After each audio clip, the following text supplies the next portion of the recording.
नमस्कार। औद्योगिक प्रशिक्षण संस्थानों की व्यवसाय में वर्कशॉप कैलकुलेशन एंड साइंस के विषय वर्कशॉप साइंस की पाठचर्या में अंकित ऊष्मी प्रसार से संबंधित गणना पर मैं आज आपको प्रशिक्षण प्रदान करूंगी।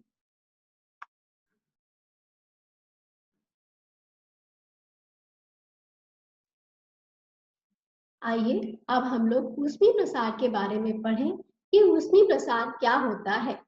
जब किसी पदार्थ को गर्म किया जाता है तो वह गर्मी पाकर फैलने लगता है और उसके आकार में वृद्धि हो जाती है, क्योंकि ताप बढ़ने पर पदार्थ के अणुओं के बीच की साम्य दूरी बढ़ जाती है, जिससे पदार्थ फैल जाता है। गर्मी पाकर वस्तुओं का फैल जाना ही ऊष्मी प्रसार कहलाता है। ये एक पदार्थ का टुकड़ा है जिसमें हम लोग देख सकते हैं कि अभी ये अणु बहुत पास पास है। जैसे ही हम इस टुकड़े को गर्म करते हैं, गर्म करने से क्या होता है, हीट इंक्रीज होती है, टेम्परेचर बढ़ा, टेम्परेचर बढ़ने से काइनेटिक एनर्जी इंक्रीज हो गई। काइनेटिक एनर्जी इंक्रीज होने से आप देख रहे हैं कि ये जो एटम्स है एक दूसरे से दूर दूर हैं और दूर दूर हो जाते हैं और बाहर की तरफ मूव करने लगते हैं। ये टेम्परेचर और एटॉमिक डिस्टेंस के बीच का ग्राफ है, जिसमें आप देख सकते हैं कि किस प्रकार से अणु बाहर की तरफ मूव करते हैं, अंदर की तरफ कम मूव करते हैं। जैसे जैसे टेम्परेचर बढ़ेगा, एनर्जी इंक्रीज होगी। एनर्जी इंक्रीज होने से क्या हो रहा है, एटम्स देखिए आपको धीरे धीरे धीरे धीरे बाहर की तरफ ज्यादा मूव करते हुए दिखाई दे रहे हैं। ऊष्मी प्रसार हमारी तीनों अवस्थाओं में होता है, ठोस, द्रव और गैस। ठोसों में ऊष्मी प्रसार द्रव की अपेक्षा कम होता है और गैसों में ऊष्मी प्रसार सबसे ज्यादा होता है, क्योंकि उनमें गैसों के अणुओं के बीच की साम्य दूरी बहुत ज्यादा होती है। उनको जैसे ही हीट किया जाता है उनकी काइनेटिक एनर्जी इंक्रीज होती है और जो एटम्स है बहुत तेजी से मूव करने लगते हैं। जैसे हम लोग साइकिल को धूप में खड़ा कर दें तो साइकिल के पहिए की जो ट्यूब होती है उसमें जो हवा भरी होती है, क्या होता है जब बहुत देर तक साइकिल धूप में खड़ी हो जाती है तो वो ट्यूब जो है वो फट जाता है। इससे हम लोग देख सकते हैं कि गैस में अणु जो है कितनी तेजी से बाहर की तरफ मूव करते हैं। ऊष्मीय प्रसार अलग अलग पदार्थों में अलग अलग प्रकार का होता है।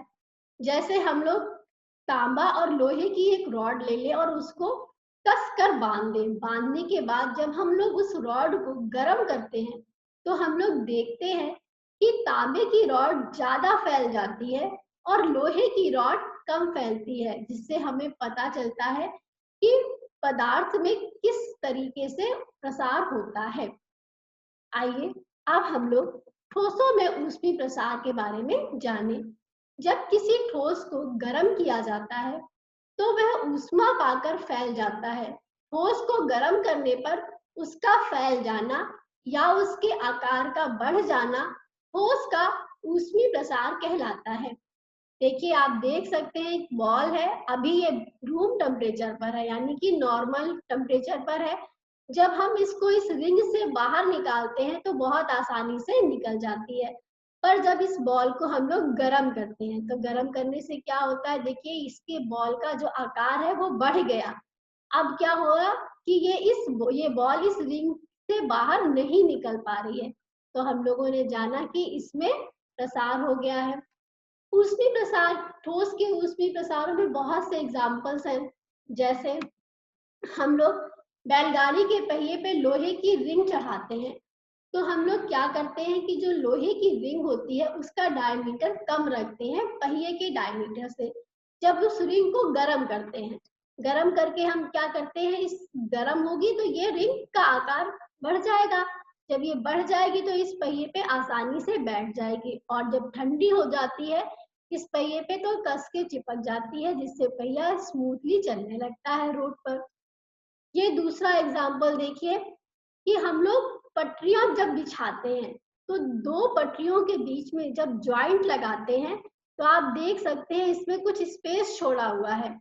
स्पेस छोड़ देते हैं ताकि जब पटरी गर्म हो, गर्म होने से उसकी लंबाई में वृद्धि हो तो वो इस गैप को कवर कर ले।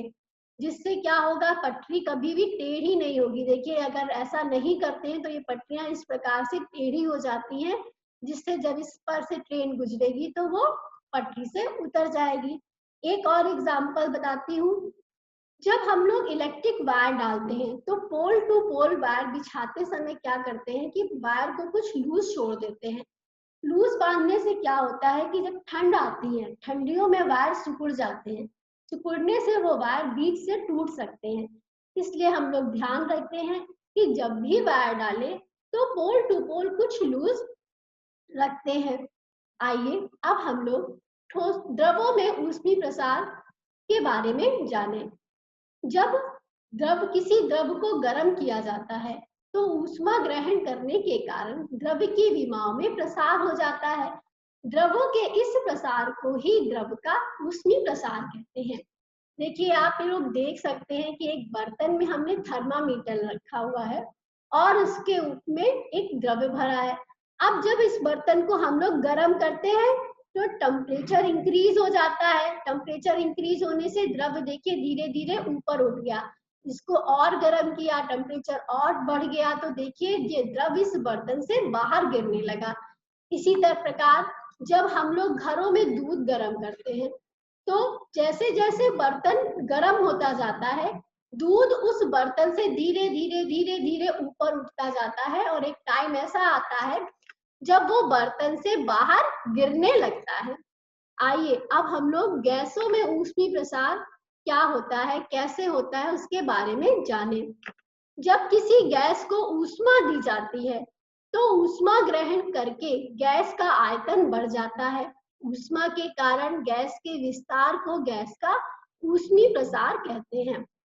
आप सब लोग इस डायग्राम में देख सकते हैं कि एक बर्तन में पानी लेकर हमने उसमें खाली बॉटल डाल दी और उसके ढक्कन की जगह हमने उस पर एक गुब्बारा लगा दिया है।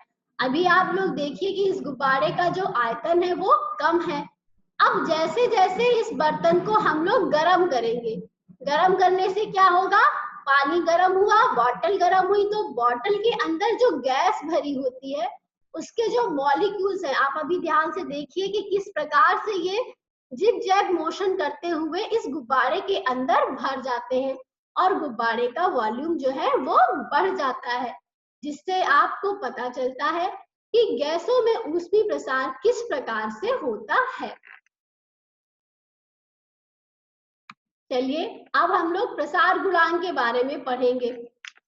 प्रसार गुणांक 3 प्रकार के होते हैं, रेखीय प्रसार गुणांक, क्षेत्रीय प्रसार गुणांक और आयतन प्रसार गुणांक। आइए अब हम लोग रेखीय प्रसार गुणांक के बारे में जानें।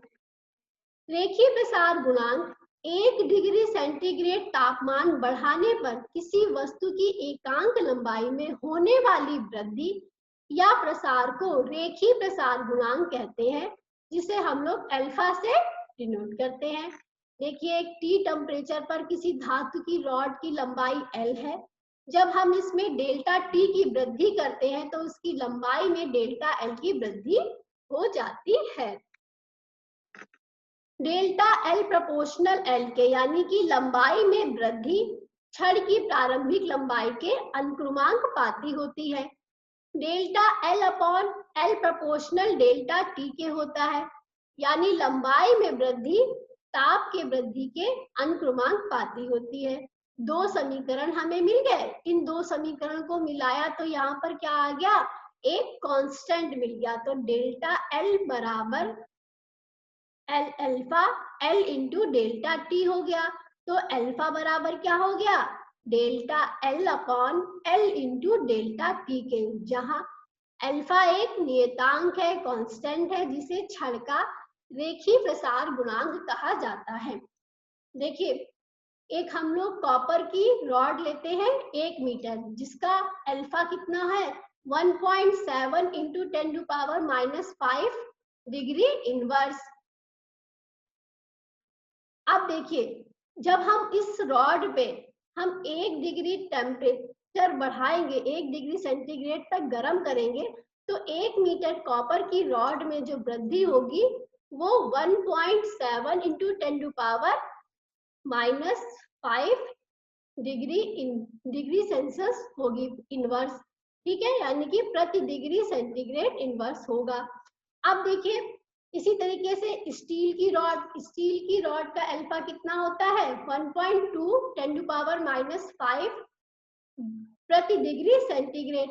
अब देखिए 1 मीटर स्टील की रॉड को जब हम लोग 1 डिग्री सेंटीग्रेड तक गर्म करते हैं तो उसकी लंबाई में 1.2 इंटू 10⁻⁵ प्रति डिग्री सेंटीग्रेड की वृद्धि होती है।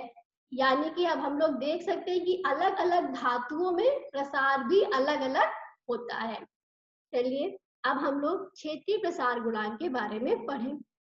1 डिग्री सेल्सियस तापमान बढ़ाने पर किसी वस्तु के एकांक क्षेत्रफल में होने वाली वृद्धि को क्षेत्रीय प्रसार गुणांक कहा जाता है। माना किसी वस्तु का प्रारंभिक क्षेत्रफल A है, यदि ताप डेल्टा टी ताप परिवर्तन करने से इसके क्षेत्रफल में डेल्टा A की वृद्धि होती है तो डेल्टा A क्या होगा। यानी कि देखिए अभी इसका जो क्षेत्रफल है वो A1 है, जब इसको हम गर्म करते हैं तो ये क्षेत्रफल बढ़कर कितना हो गया A2, तो डेल्टा A हमारा कितना आ गया A2 माइनस A1 के, यानी कि क्षेत्रीय प्रसार गुणांक बराबर क्षेत्रफल में वृद्धि बटे मूल क्षेत्रफल इंटू ताप वृद्धि, बीटा बराबर delta A upon A into delta T के। यहाँ बीटा एक नियतांक है जिसे क्षेत्रीय प्रसार गुणांक कहते हैं।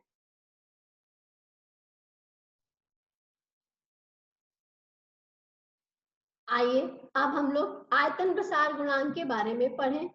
1 डिग्री सेल्सियस तापमान बढ़ाने पर किसी वस्तु के एकांक क्षेत्रफल में होने वाली वृद्धि या प्रसार को आयतन प्रसार गुणांक कहते हैं, जिसको हम लोग गामा से डिनोट करते हैं। माना किसी वस्तु का प्रारंभिक आयतन कितना है V, यदि उसके डेल्टा टी ताप परिवर्तन करने से उसके आयतन में डेल्टा V की वृद्धि हो जाती है। ये एक सॉलिड क्यूब है जिसका वॉल्यूम V1 है। जब हम इसको गर्म करते हैं 1 डिग्री सेल्सियस तक तो इसके ताप जो वॉल्यूम होगा उसमें V2 की वृद्धि हो जाएगी, यानी कि डेल्टा V क्या हो जाएगा हमारा V2 माइनस V1 के। तो आयतन प्रसार गुणांक बराबर आयतन में वृद्धि बटे मूल आयतन इंटू ताप वृद्धि, गामा बराबर delta V upon V into delta T के होता है। यहाँ गामा एक नियतांक है, कांस्टेंट है, जिसे हम लोग आयतन प्रसार गुणांक कहते हैं। अभी हम लोगों ने रेखीय प्रसार गुणांक, क्षेत्रीय प्रसार गुणांक और आयतन प्रसार गुणांक के बारे में पढ़ा है। अब हम लोग रेखीय प्रसार गुणांक अल्फा व क्षेत्रीय प्रसार गुणांक बीटा के बीच में क्या रिलेशन है वो जाने। माना किसी वस्तु का वर्गाकार पटल है जिसकी प्रत्येक भुजा की लंबाई 1 मीटर है, यानी कि लंबाई और चौड़ाई 1 मीटर है। जब हम इसका जो क्षेत्रफल है वो 1 मीटर स्क्वायर है और रेखीय प्रसार गुणांक इस पदार्थ का अल्फा है। अब हम जब इसके ताप में 1 डिग्री सेल्सियस की वृद्धि करते हैं तो इसकी प्रत्येक भुजा में क्या वृद्धि हो जाएगी 1 प्लस अल्फा की, यानी कि लंबाई और चौड़ाई में 1 प्लस अल्फा की वृद्धि हो जाएगी। तो हम लोग किसी वर्ग का जो क्षेत्रफल होता है वो क्या होता है भुजा स्क्वायर, का मतलब पटल का क्षेत्रफल कितना हो जाएगा 1 प्लस अल्फा का होल स्क्वायर। अब हम लोग क्षेत्रफल में वृद्धि यानी कि डेल्टा ए निकालेंगे। तो अभी लास्ट में पढ़ा था पीछे हम लोगों ने क्षेत्रीय प्रसार गुणांक में कि डेल्टा ए क्या होता है A2 माइनस A1 के, यानी 1 प्लस अल्फा का होल स्क्वायर माइनस 1 का होल स्क्वायर। यहाँ पर हम A प्लस बी का होल स्क्वायर का फॉर्मूला लगा देंगे तो क्या आ जाएगा 1 plus 2 alpha plus alpha square, और 1 का स्क्वायर 1 होता है। अब -1 और +1 कैंसिल हो जाएगा, यहाँ क्या आ जाएगा 2 अल्फा प्लस अल्फा स्क्वायर। रेखीय प्रसार गुणांक अल्फा का मान 1 से बहुत कम होता है तो अल्फा स्क्वायर की वैल्यू और भी कम होगी। इसका मतलब क्षेत्रफल में कितनी वृद्धि हो गई 2 अल्फा के। और बीटा बराबर क्या होता है delta A upon A into delta T के। तो डेल्टा ए कितना मालूम आया, हमारा आ गया 2 अल्फा, ए मालूम है, डेल्टा टी मालूम है, तो अल्फा की वैल्यू कितनी आ गई 2 अल्फा का। जिससे हम लोग देख सकते हैं कि किसी पदार्थ का क्षेत्रीय प्रसार गुणांक उसके रेखीय प्रसार गुणांक का 2 गुना होता है, यानी कि बीटा बराबर 2 अल्फा के। आइए अब हम लोग अल्फा और गामा के बीच में क्या रिलेशन है, यानी कि रेखीय प्रसार गुणांक व आयतन प्रसार गुणांक के बाद में क्या संबंध है वो जाने। ये एक सॉलिड क्यूब है जिसकी लंबाई, चौड़ाई और ऊंचाई 1 मीटर है, 1 मीटर है। अब हम जब इसका और को हम 1 डिग्री सेल्सियस पर गर्म करते हैं तो इसकी लंबाई में वृद्धि हो जाएगी कितनी, और इसका जो इस क्यूब का जो रेखीय प्रसार गुणांक है वो अल्फा है। जब गर्म करेंगे तो वृद्धि कितनी हो जाएगी लंबाई और चौड़ाई और ऊंचाई में 1 प्लस अल्फा की। तो इसका वॉल्यूम क्या हो जाएगा, क्यूब का वॉल्यूम कितना होता है भुजा क्यूब। तो प्रारंभिक ताप पर घन का आयतन हो गया 1 इंटू 1 इंटू 1 यानी कि 1 घन मीटर। और जब ताप में वृद्धि होगी तो प्रत्येक भुजा में कितनी वृद्धि हो जाएगी 1 प्लस अल्फा की। तो आयतन कितना हो जाएगा 1 प्लस अल्फा, ब्रैकेट में 1 प्लस अल्फा, ब्रैकेट में 1 प्लस अल्फा, यानी कि 1 प्लस अल्फा का होल क्यूब। आइए अब आयतन में क्या वृद्धि होगी, यानी कि डेल्टा वी कितना होगा। पीछे पढ़ा है ना डेल्टा वी बराबर क्या होता है v2 माइनस v1 के, यानी कि 1 प्लस अल्फा का होल क्यूब माइनस 1 का होल क्यूब। 1 का होल क्यूब 1 होता है और यहाँ पर a प्लस b के होल क्यूब का फॉर्मूला लगा दिया। क्या आ गया 1 plus 3 alpha plus 3 alpha square plus alpha cube. -1 से +1 कैंसिल हो गया, क्या आ गया 3 alpha plus 3 alpha square plus alpha cube. पीछे पढ़ा है हम लोगों ने कि अल्फा का मान 1 से बहुत कम होता है, इसका मतलब 3 अल्फा स्क्वायर और अल्फा क्यूब का मान और भी कम होगा। अब आयतन में वृद्धि कितनी हो गई 3 अल्फा घन मीटर की।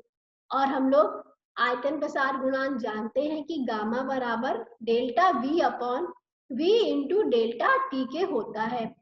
का मतलब 3 अल्फा बराबर वी हमारा 1 है, डेल्टा टी हमारा 1 है, 1 से 1 आया तो 1 का भाग 3 अल्फा में दिया तो कितना आ गया 3 अल्फा, यानी गामा बराबर 3 अल्फा के। का मतलब है कि किसी पदार्थ का आयतन प्रसार गुणांक उसके रेखीय प्रसार गुणांक का 3 गुना होता है। अभी हम लोगों ने अल्फा बीटा और गामा के बीच के रिलेशन जाना कि अल्फा और बीटा में क्या रिलेशन होता है और अल्फा और गामा के बीच में क्या रिलेशन होता है। अब हम इन तीनों के बीच में क्या रिलेशन होता है वो पढ़ेंगे। तो रेखीय प्रसार गुणांक अल्फा बराबर क्या हो जाएगा बीटा बटे 2 के, और रेखीय प्रसार गुणांक अल्फा बराबर क्या हो जाएगा गामा बटे 3 के। का मतलब बीटा बराबर 2 अल्फा के और गामा बराबर 3 अल्फा के। तो इन तीनों यानी कि अल्फा बीटा और गामा के बीच में जो रिलेशन होता है वो हमेशा 1:2:3 का होता है। आइए अब हम लोग रेखीय क्षेत्रीय और आयतन प्रसार गुणांक से संबंधित कुछ सवाल देख लेते हैं। देखिए पहला सवाल है कि किसी प्रयोग में लोहे की छड़ की लंबाई 100 सेंटीमीटर है, छड़ का ताप 25 डिग्री सेल्सियस से 100 डिग्री सेंटीग्रेड बढ़ा दिया जाता है तो छड़ की लंबाई यानी L में 1.5 सेंटीमीटर की वृद्धि हो जाती है। तो धातु का रेखीय प्रसार गुणांक यानी कि अल्फा क्या होगा। तो अल्फा बराबर हम लोग को पता है अल्फा बराबर delta L upon L into delta T के होता है। एल मालूम है, डेल्टा एल पता है, डेल्टा टी मालूम हो जाएगा, कैसे निकालेंगे T2 माइनस T1 से सारी वैल्यूज रख देंगे तो अल्फा आ जाएगा, कितना आ गया 2.0 इंटू 10⁻⁻5 प्रति डिग्री सेल्सियस। आइए नेक्स्ट सवाल देखते हैं। लोहे का रेखीय, हम लोगों ने अभी रेखीय क्षेत्रीय और आयतन प्रसार गुणांक के बारे में पढ़ा, यानी कि अल्फा, बीटा और गामा के बारे में जाना। तो अब हम लोग उससे रिलेटेड कुछ सवाल देख लेते हैं। देखिए, पहला सवाल है कि किसी प्रयोग में लोहे की छड़ की लंबाई 100 सेंटीमीटर है।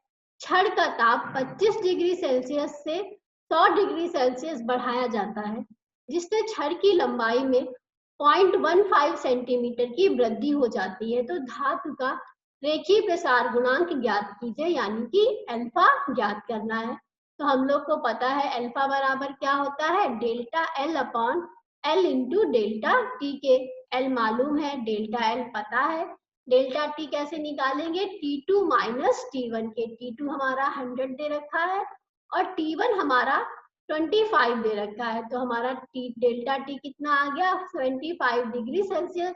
अब हम लोग इसको अल्फा की वैल्यू निकाल लेंगे, सारी वैल्यूज को अल्फा के इस फॉर्मूले पे रख देंगे। तो हमारा अल्फा कितना आ जाएगा, 2.0 इंटू 10⁻⁻5 प्रति डिग्री सेल्सियस। अगला सवाल देखते हैं।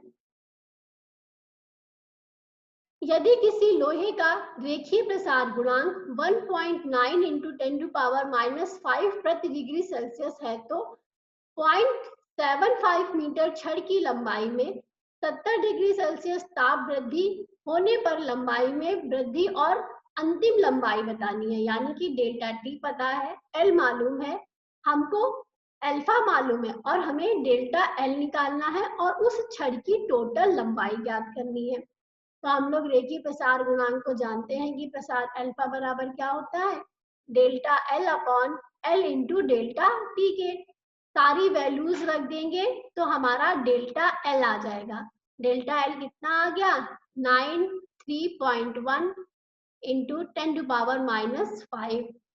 अब हमारी वैल्यूज, ये सारी वैल्यूज हम लोग क्या करेंगे, एल मालूम हो गया और डेल्टा एल पता हो गया। डेल्टा एल और एल को ऐड कर देंगे तो उस छड़ की टोटल लंबाई आ जाएगी।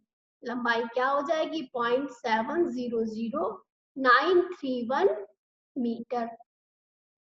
अगला सवाल देखते हैं। एक गेंद की का 0 डिग्री सेल्सियस पर आयतन 5 घन सेंटीमीटर है।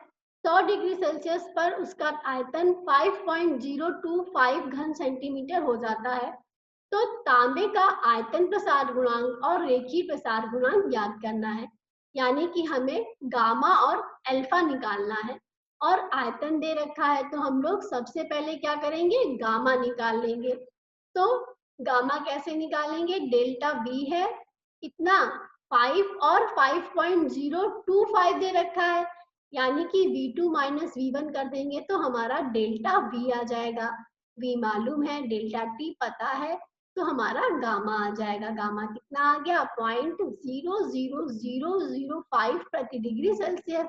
अब हम लोग गामा मालूम हो जाएगा तो उस पदार्थ का हम लोग रेखीय प्रसार गुणांक निकाल लेंगे। यानी कि पीछे पढ़ा है हम लोगों ने कि अल्फा बराबर गामा बटे 3 के होता है, यानी कि 0.00005 बटे 3 कितना आ जाएगा अल्फा, 0.00017 प्रति डिग्री सेल्सियस। अगला सवाल देखते हैं। एक प्लेट का 0 डिग्री सेंटीग्रेड पर क्षेत्रफल कितना दे रखा है, 3 मीटर स्क्वायर, और उसको 60 डिग्री सेल्सियस तक गर्म करते हैं तो क्षेत्रफल में कितनी वृद्धि हो जाती है। यानी कि डेल्टा ए पूछा गया है, जबकि हमें उसका अल्फा दे रखा है।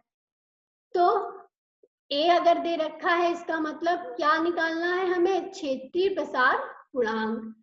तो क्षेत्रीय प्रसार गुणांक कैसे निकलेगा, क्योंकि यहाँ पर हमें डेल्टा ए तो दे नहीं रखा है, डेल्टा ए निकालना है। तो सबसे पहले हमें क्या निकालना पड़ेगा, बीटा। बीटा बराबर क्या होता है, पीछे पढ़ा था 2 अल्फा के, क्योंकि यहाँ पर हमें अल्फा की वैल्यू दे रखी है। अब बीटा बराबर 2 अल्फा होता है, तो इससे हमारा बीटा निकल आएगा, 2 से मल्टीप्लाई कर देंगे इस वैल्यू को, तो बीटा आ गया। बीटा कितना आ गया, 0.00032 प्रति डिग्री सेल्सियस। अब हमें बीटा मालूम है तो डेल्टा ए निकल आएगा, क्योंकि हम लोग जानते हैं कि बीटा बराबर delta A upon A into delta T के होता है। तो डेल्टा ए बराबर क्या हो जाएगा, beta A into delta T के। तो यहाँ पर हमारा 0.00032 into 10 to power 3 into 3 into 63 हमारा क्षेत्रफल ए दे रखा है और डेल्टा टी हमारा 60 दे रखा है। मल्टीप्लाई कर देंगे तो हमारा क्या आ जाएगा, 5.76 into 10 to power -3 metre square, ये हमारा डेल्टा ए आ जाएगा। चलिए अगला सवाल देख लेते हैं। कांच का रेखीय प्रसार गुणांक दे रखा है और उसका आयतन प्रसार गुणांक निकालना है, यानी कि गामा बराबर 3 अल्फा के होता है। पीछे पढ़ा था 3 से अल्फा की वैल्यू पे मल्टीप्लाई कर देंगे तो हमारा गामा आ जाएगा 0.0006 प्रति डिग्री सेल्सियस। अपवाद देखिए, ऊष्मीय प्रसार के कुछ अपवाद भी होते हैं जो गर्म करने पर सिकुड़ जाते हैं और ठंडा करने पर फैल जाते हैं। भाई हम लोगों ने ऊष्मीय प्रसार पढ़ा है, जिसमें क्या होता है कि जब हम किसी पदार्थ को गर्म करते हैं तो वो फैल जाता है, उसके आकार में वृद्धि हो जाती है। लेकिन इसके कुछ अपवाद हैं कि जब हम उसको गर्म करते हैं तो वो सिकुड़ जाते हैं। जैसे हम लोग पानी को 0 डिग्री सेल्सियस से 4 डिग्री सेल्सियस तक गर्म करते हैं तो वो सिकुड़ जाता है, यानी कि पानी का आयतन कम हो जाता है और घनत्व बढ़ जाता है। और 4 डिग्री सेल्सियस के बाद पानी को जब हम लोग गर्म करते हैं तो उसका आयतन बढ़ जाता है और घनत्व कम हो जाता है। जैसे कि जहाँ जो कोल्ड कंट्रीज होती हैं वहां पर क्या होता है कि किसी पाइप में पानी बह रहा होता है और जब बहुत ठंड होती है, ठंड पड़ने से क्या हो जाता है, पानी जम जाता है। पानी के जम जाने से क्या होता है, प्रेशर बढ़ जाता है। जब दबाव बढ़ेगा तो पाइप्स जो है वो अपने आप फट जाती हैं। इसी प्रकार हम लोग देखते हैं कि चट्टानें टूटने लगती हैं। कैसे टूटती है, उन चट्टानों में दरारें होती हैं। जब उसमें बरसात में पानी भरता है, भरने के बाद ठंड पड़ती है, ठंड में क्या होता है कि वो जो पानी है वो जमने लगता है। जब पानी जमने लगता है तो दाब जो है वो बढ़ जाता है, प्रेशर बढ़ जाता है, जिसकी वजह से चट्टानें अपने आप टूटने लगती हैं। इसी प्रकार जब हम लोग रबड़ को गर्म करते हैं तो वो भी सिकुड़ जाती है। सारांश, आज हम लोगों ने आपको ऊष्मीय प्रसार के बारे में हमने पढ़ा। ठोसों में ऊष्मीय प्रसार कैसे होता है, द्रव में और गैसों में ऊष्मीय प्रसार के बारे में जाना कि ठोस में ऊष्मीय प्रसार द्रव की अपेक्षा कम होता है और द्रव में ऊष्मीय प्रसार ठोस से ज्यादा होता है और गैसों में ठोस और द्रव से ज्यादा होता है। फिर हम लोगों ने उसके अनुप्रयोगों के बारे में पढ़ा, जैसे कि हम लोग जैसे रेलगाड़ी के पटरियों पर जॉइंट लगाते हैं तो उसमें कुछ गैस छोड़ देते हैं। तार बिछाते हैं तो तार में हम लोग कुछ लूज छोड़ देते हैं। फिर हम लोगों ने प्रसार गुणांक के बारे में जाना। ये 3 प्रकार के होते हैं, रेखीय प्रसार गुणांक, क्षेत्रीय प्रसार गुणांक और आयतन प्रसार गुणांक। फिर हमने अल्फा, बीटा और गामा के बीच के रिलेशंस को पढ़ा, यानी कि अल्फा रेशियो, गामा और बीटा में जो रेशियो होता है, अल्फा, बीटा और गामा में जो रेशियो होता है वो हमेशा 1:2:3 का होता है। फिर हमने प्रसार गुणांक से संबंधित कुछ एग्जाम्पल्स आप लोगों को बताए और उसमें अपवाद के बारे में पढ़ा। संदर्भ विद्या प्रकाशन द्वारा धर्मेंद्र कुमार की किताब से लिया गया है और ये वेबसाइट दे रखी है। दूसरी हमने वर्कशॉप कैलकुलेशन एंड साइंस के द्वारा LR मुंजार, VB वर्मा की किताब से लिया है, उसकी भी वेबसाइट दे रखी है। आप इन दोनों वेबसाइट पे जाकर ऊष्मीय प्रसार के बारे में पढ़ सकते हैं। आज का विषय हमारा ऊष्मीय प्रसार से संबंधित गणना पर था, जिसपे हमने जाना कि ऊष्मीय प्रसार क्या होता है, यह हमारे तीनों अवस्थाओं में किस तरीके से काम करता है। फिर हमने उसके प्रसार गुणांक के बारे में जाना, अल्फा बीटा के बीच में क्या संबंध है वो जाना। अल्फा बीटा गामा में 1:2:3 का रेशियो होता है। फिर हमने उससे संबंधित कुछ एग्जाम्पल्स आप लोगों को बताए। और उसके अपवाद के बारे में जाना।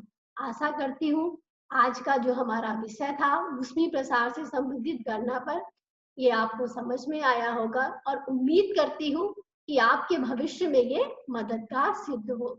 धन्यवाद।